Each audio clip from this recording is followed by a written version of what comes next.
Assalamualaikum warahmatullahi wabarakatuh. Perkenalkan, nama saya Teguh Susilo dari kelas IF22C dengan NIM 224162551156. Hari ini saya mau mencoba menjelaskan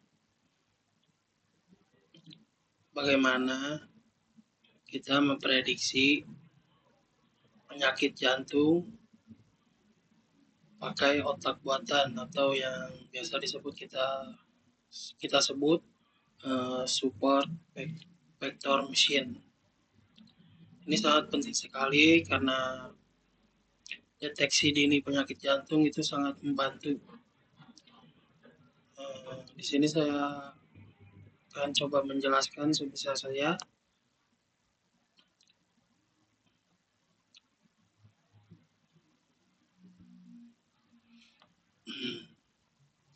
Pertama-tama kita mulai menyiapkan peralatan atau library di pustaka Python yang kita panggil, seperti ada di sini saya pakai pandas, NumPy yang akan membantu mengolah dan menghitung data, lalu ada Matplotlib dan Seaborn yang akan membantu kita menggambar data agar lebih mudah dilihat. Dan sklearn itu adalah alat khusus untuk machine learning kita supaya dapat membagi data atau merapihkan data sampai nanti alat untuk membuat model dan mengecek hasilnya. Lalu ini ada code kedua. Sini saya sudah siapkan data yang saya ambil dari Google ya, penyakit jantung yang telah di-download. Data ini bisa didapatkan di Kaggle. Di sini ada data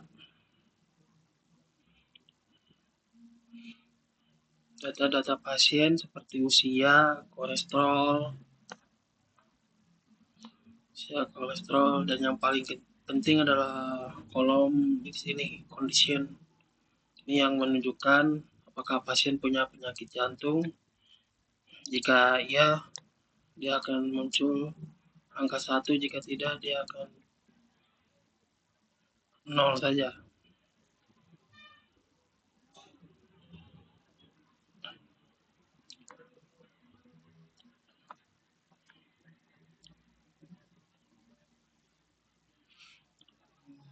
Sini lanjut, dalam ketiga, untuk mengenal data kita lebih dalam, kita juga mengecek detail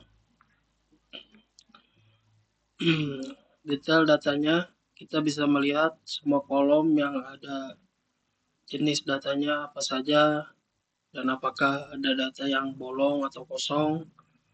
Selain itu, kita juga bisa melihat ringkasan angka-angka di data kita seperti rata-rata usia atau kolesterol yang paling rendah dan yang paling tinggi berapa. Itu membantu kita untuk mengetahui karakteristik umum dari data pasien seperti ini. Lanjut,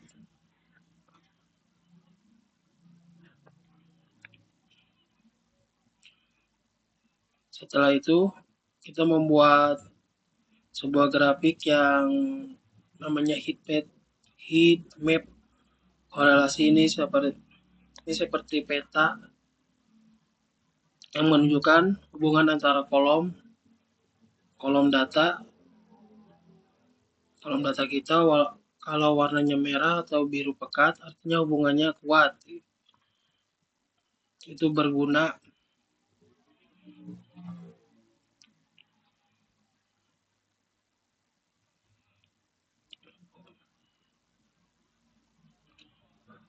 banget untuk melihat misalnya apakah usia itu sangat berhubungan dengan kondisi jantung seseorang, atau apakah jenis nyeri dada punya kaitan kuat dengan penyakit jantung. Grafik ini membuat kita melihat pola tersembunyi di data. Ini terus terang sekarang ini langkah penting untuk menyiapkan data agar model bisa berjalan dengan baik. Pertama, kita pisahkan data. Kita ada fitur informasi pasien seperti usia, kolesterol, dan data target kolom yang ingin kita prediksi. Kedua data ini kita bagi dua sebagai yang untuk mengajari model kita sebut data training, dan sebagian lagi untuk menguji model data setting ini. Ini penting biar kodenya nggak cuma pintar dan di data yang sudah pernah dilihat.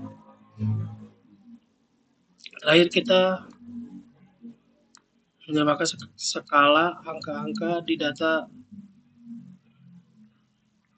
Misalnya, usia dan kolesterol itu angkanya akan berbeda jauh. Dengan ini, semua angka jadi setara, jadi model fokus pada pola, bukan pada besar kecilnya angka.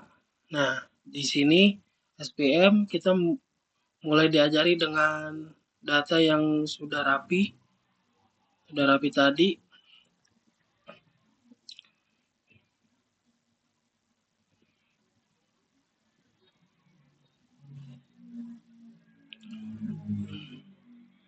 Dan memberinya tetap penglatihan kita untuk bisa membedakan antara pasien yang punya penyakit jantung dan data yang tidak punya penyakit jantung. Terakhir, setelah modelnya sudah pintar,